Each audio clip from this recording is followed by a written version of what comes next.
So we have this morning Brian Carlson. Brian is the VP of Vanderbilt. I'm going to let him introduce himself, but he has a very, very interesting topic that I'm super excited about: psychological safety and the leader's role in creating it. Brian, thank you so much for your time, taking the time out of your busy schedule.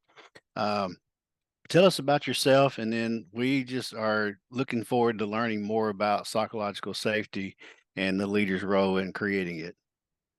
Well, thank you, Phil, and good morning to everyone on the call today. My name is Brian Carlson. I'm the Vice President of Patient Experience at Vanderbilt Health. My background is I started my career as a physician group practice administrator. Was in Chicago for a few years at Northwestern, then ran a private physician group in New York, and then was recruited here to Nashville in 2007 at Vanderbilt, where I ran the Eye Institute, and then moved into this role about 10 years ago over patient experience. And one of the areas that rolls up to me is the EMS Center of Excellence at Vanderbilt. So I'm very familiar and appreciate the very important and challenging work that all of you and your teams do. And I do want to express for any of you who are in the eastern part of the state, my thoughts are with you and your teams and your communities. I know it's a very challenging time, and we're certainly here with you and wish you the best. Well, thank you so much, Brian. Yes, I echo the same thing. I mean, we just all of our brothers and sisters over in East Tennessee and those from west to east and other states that are coming in to aid rescue. We just keep you in our thoughts and prayers. And thank you so much for just taking out the time this morning to join. So, Brian, psychological safety. It's a very interesting term there, and we've had a lot of great topics. This is our seventh month. It's just hard to believe that we've been doing this now 7 months in a row. Pretty soon we'll have to celebrate our anniversary, as they say. But tell us more about psychological safety. What really surrounds that, and how we as leaders or those who are inspiring to become leaders can embrace that concept and be better at what we're trying to do. Yeah, absolutely. So this is a important topic and a very relevant topic for all of us who are leaders because it starts with us as leaders. So this morning, these next 20 minutes or so, this is about you, and I'm hoping that I can impart some wisdom and some reflection that will help you improve in you and your team's work on a daily basis. So let me start with this, just reflective questions. Have you ever been in a meeting where you wanted to speak up, but you didn't feel comfortable to, for whatever reason? You just didn't want to raise your hand or you didn't want to chime in for whatever reason would be. Or have you ever been in a situation where you've watched maybe another individual say something to another individual that was like, ooh, maybe they shouldn't have said that, and they kind of shut them off or cut them down or interrupted them. Those types of situations are reflective of what may not be a psychologically safe environment. And I think the best way to start is actually with a case study and a little bit of a story on what psychological safety is not. And this is a true story. So imagine this, and I'm going to go in the operating room scenario. Patients in the operating room, teams in there getting ready for the case. Surgeon walks in, slams the door, yells at the anesthesiologist, "Let's get this case going. I'm working with a second-rate team today." So as the case goes on, the surgeon is just making kind of comments about performance amongst the whole team, that everybody can hear.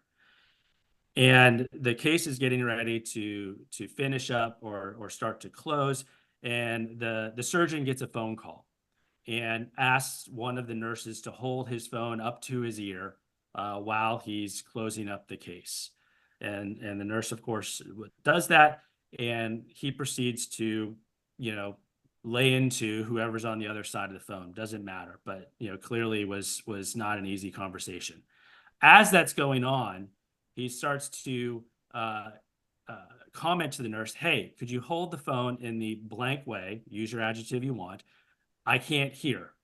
What are you doing? Hold the phone up the correct way." And this is all while the case is being closed. And so at that point, the nurse does that, but then also says, hey, we should take a pause here and do a count. And for the nurses in the room, you appreciate, if you've been in the operating room, there are procedures about, doing counts before you close to make sure all the materials are accounted for. And the surgeon abruptly said, no, I'm done with this case. We're closing up and we're done. And that was it. Well, guess what? The patient goes to the recovery room. Turns out they have a sponge still in the cavity. Oh, no. So that is an example of a situation where a patient harm to an individual could have been averted if there was an environment where those individuals in that room felt the confidence to speak up and say, no, we need to take a pause here because something, we're not hitting our counts or something's wrong. So a psychologically safe situation is one where there is a shared belief amongst team members that they feel safe to be themselves, that they feel safe to take risks, that they can speak up without a fear of negative consequences. And I want to pause on that negative consequences, because negative consequences has a range of meaning to it. It can mean anything from the most extreme of, if you don't do this, you're going to lose your job, to everything on the other end of the spectrum of just maybe a roll of the eyes, maybe a deep pause when someone says something.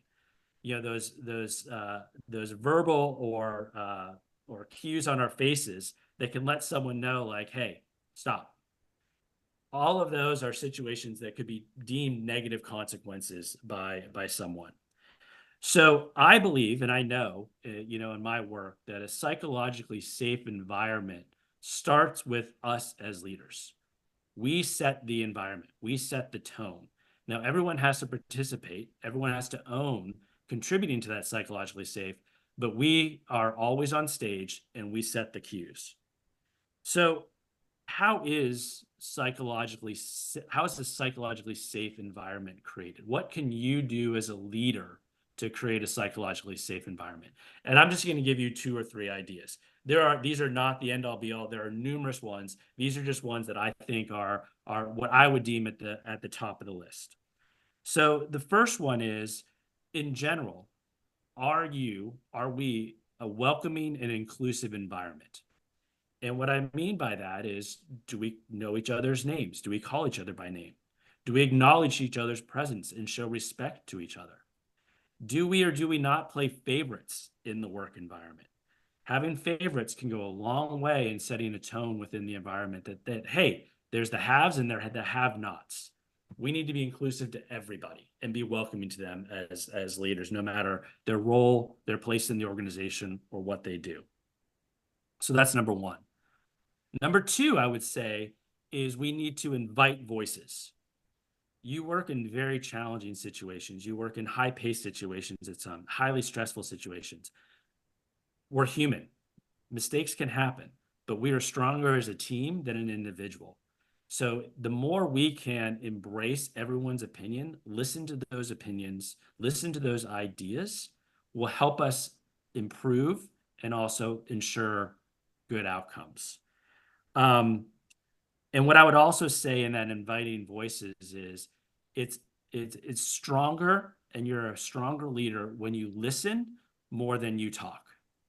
Leaders who think they have to give the answer every time are the ones, in my opinion, that don't necessarily create the best psychologically safe environment, because it's a command and control situation. I'm going to tell you what to do.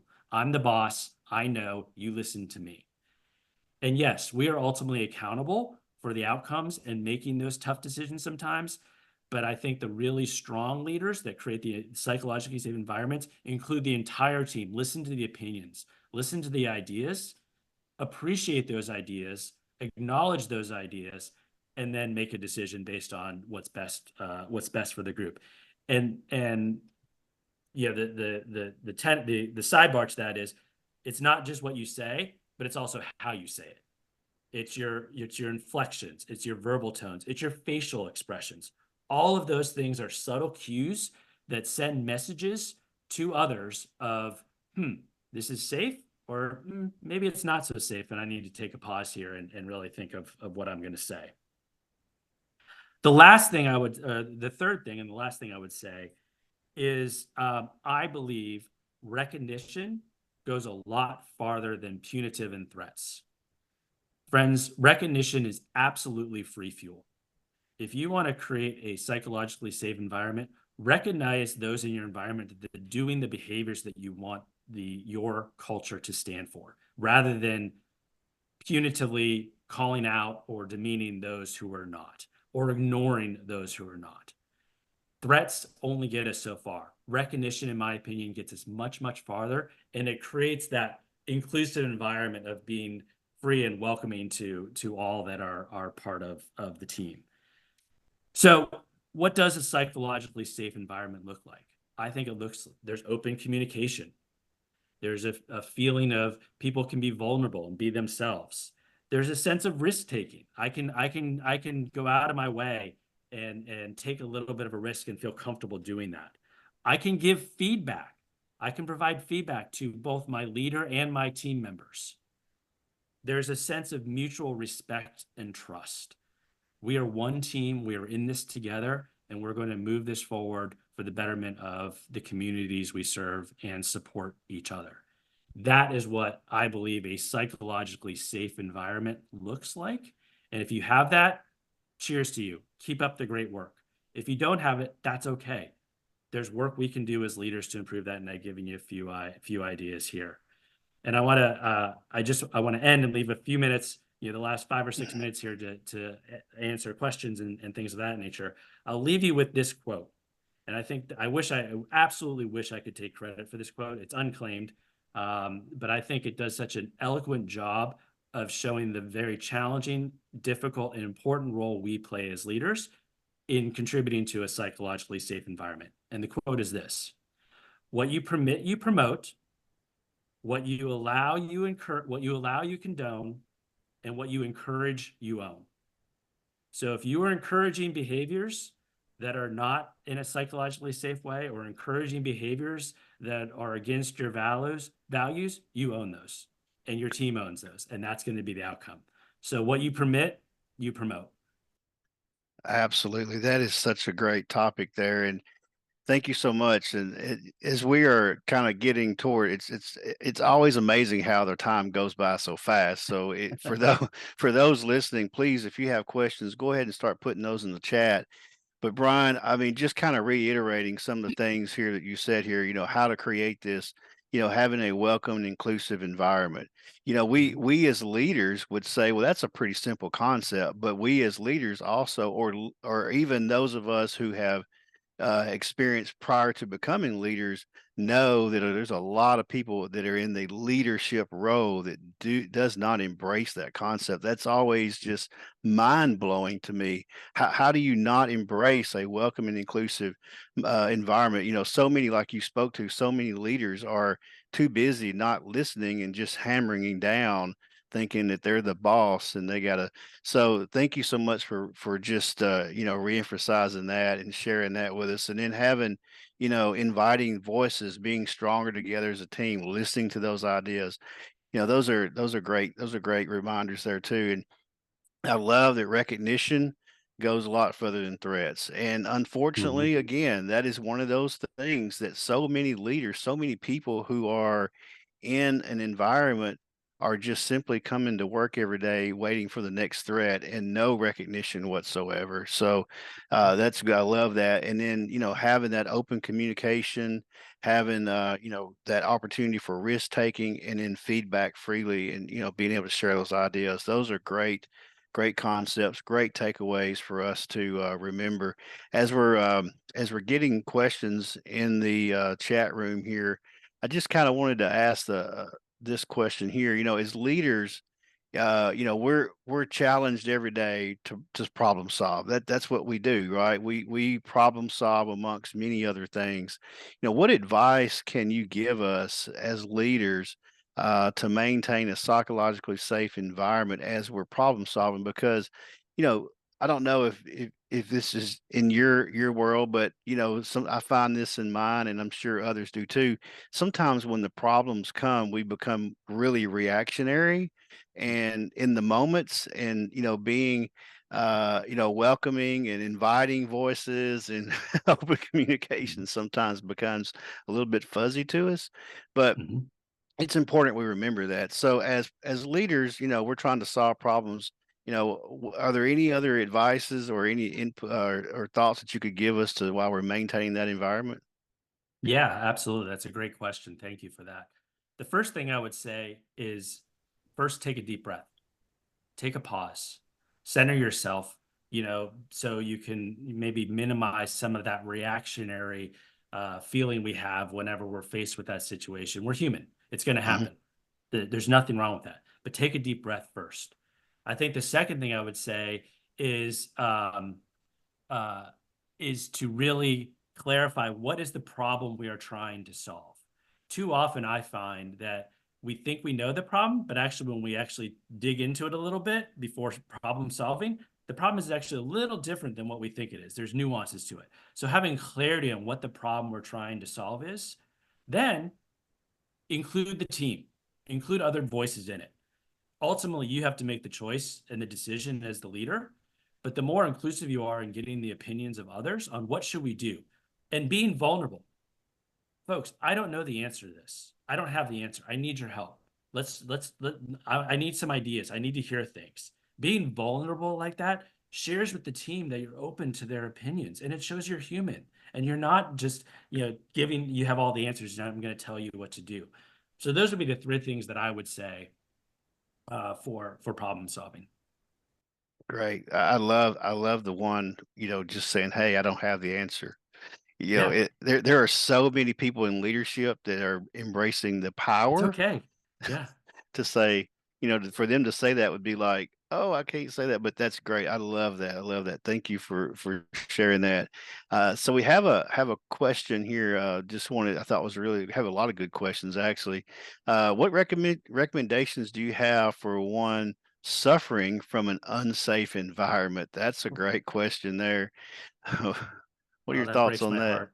Yes, mine too. I am that is a very difficult situation to be in, and I think I, I don't. What I'm about to say is not the end all be all answer. So these are just my thoughts on it. I think the first thing is can you address with the leader, with some components of the leadership team, whoever it is, whatever the situation is, what is going on that makes it feel safe, and be clear and talk about this is how I feel, this is how what I'm reacting to, and this is what I'm seeing. Don't bring others into it. Don't say we collectively. Keep it focused on yourself and talk about how what you're thinking and feeling. I think that if that's not the case, can you go one up? Can you go above the individual, whoever it is, to create that environment? The third thing I would say is, can you create cohesion amongst the team that actually counteracts whatever that unsafe? So, I'm talking about creating some camps here, but can you create cohesion amongst others within your team that think the same way you do, believe it's an unsafe environment, and you can start rising up everybody else? Because as humans, we want to we'll follow the pack. So if there's a majority that are starting to act in a certain way and interact in a certain way, I believe others are going to follow along with it. And those that aren't, they're going to have a choice to make because now they're going to be the outsiders rather than the Hmm. insiders. I hope that Hmm. helps. Oh, I thought that was a great answer. Thank you for sharing that. Another question we have here is how do you handle an associate that does not buy into your safe space approach and are toxic to the mental being of others? That's a real scenario there. That's a real question. Oh yeah, yeah, and I have faced that in my career. It happens. It's there. It's there every day. And I guess I would approach that two different ways. I mean, first, if it's a peer, meaning it's a colleague, versus is it a I'm the leader and there's someone in the environment. So let me start with that one first. If you're the leader, it is your job and the team is watching how you're handling this situation. So back to my quote, what you permit, you promote. If you are not addressing the behaviors of that toxic individual, and it shouldn't be in public. This is one-on-one time. This is the coaching and counseling that you need to provide the individual, sticking to the facts. This is what I see. This is what I'm witnessing. This is what I'm hearing from others and how you're making them feel. And this is what I expect. This is how I expect us to conduct ourselves, and then modeling that behavior. That would be a leader to a subordinate type of situation. If it's peers, in that situation, it's a question, it's a judgment call. Do you feel comfortable pulling that individual aside and having a conversation? I know that is much easier said than done. I think raising it to their one up and having that conversation of like, hey, I have some concerns about Phil, and this is the way he makes myself feel, and I think he makes others feel that way too. And I would encourage you to talk to other team members on the team, and putting it, letting the leader know and bringing awareness to here's what's going on in the environment. Ultimately though, there's going to be situations where it's not addressed, or it's addressed and it just continues to happen, and then ultimately you have a difficult choice to make. And is this the environment you want to be in or not? And that's not always easy. And I get that. Yeah. Well, thank you so much. That's a great answer. Phil, I just saw one. Do you believe it's okay for a leader to show their vulnerability? Absolutely. 100%. You are stronger as a leader when you show vulnerability and you show you're human. I firmly believe that. Yeah. Well, that was the next question. Thank you so much for answering that. I saw it pop up and I wanted to make sure I got that one. Yeah, I like that. I like that a lot. Another question here that I think that everybody can certainly relate to today. Such unfortunate situations going on, but we've had Hurricane Helena is just devastating.